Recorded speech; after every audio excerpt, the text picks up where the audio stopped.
Assalamu alaikum wa rahmatullahi wa barakatuh. And this is Reda Bedeir from NYM iNK. I have a special message for you, and I wish you all Eid Mubarak, inshallah. And may Allah subhanahu wa ta'ala accept all of our good deeds in Ramadan, and what's more important, after Ramadan, inshallah. It's amazing, subhanallah, that the good time always flies.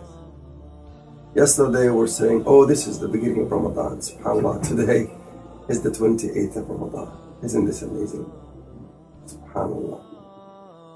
And we in Ramadan learn lots of things, and we do lots of things. And it's human nature that we take advantage of special times during the year. It's times that Allah subhanahu wa ta'ala bless more than other times.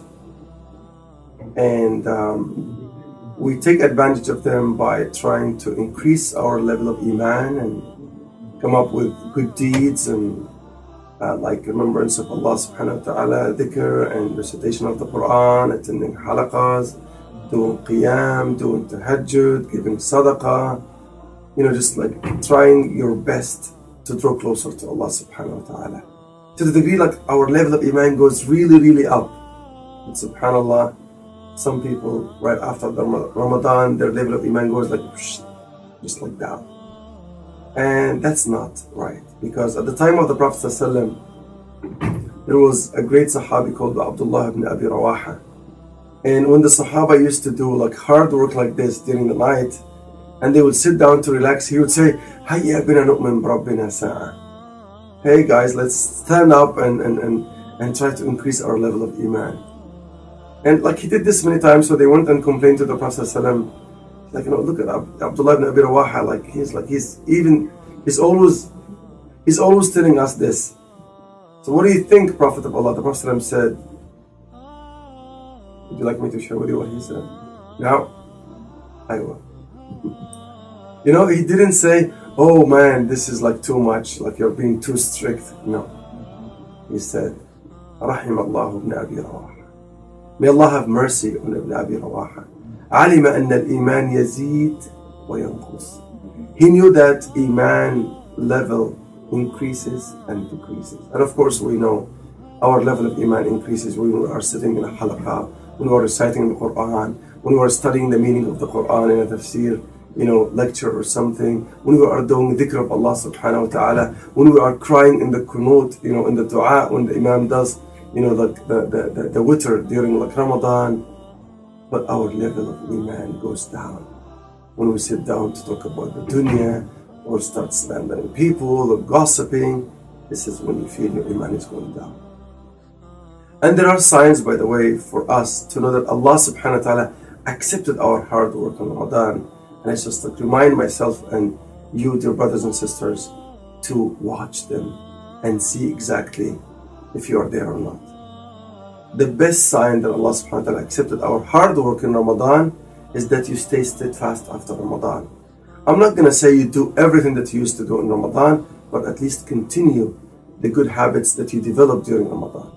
Like for example, we used to do qiyam for a long time, we used to do tahajjud. So why would you deprive yourself of this khair after Ramadan, inshallah? Don't do the same number of rak'ahs, but at least continue that, inshallah.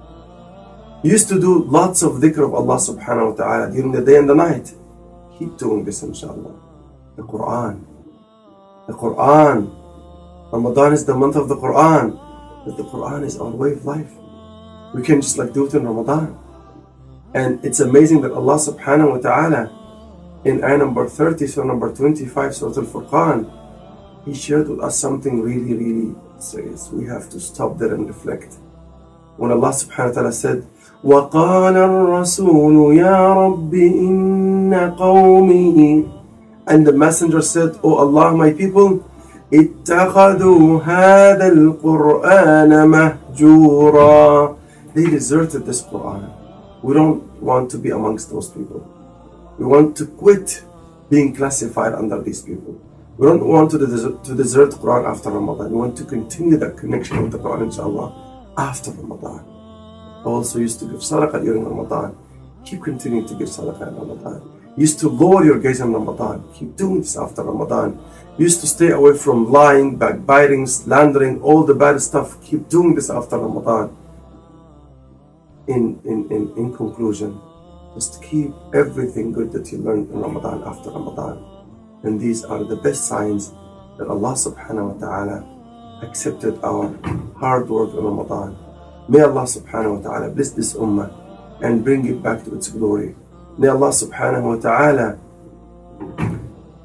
give us the chance to live until we witness the glory of Islam back, inshallah, very soon, after what we are seeing happening in all the world now of a change. Ameen, Ameen, Ameen. Wa akhir da'wana and alhamdulillahi rabbil alameen. Wassalamu alaikum wa rahmatullahi wa barakatuh. Reda Bedeir, NYM.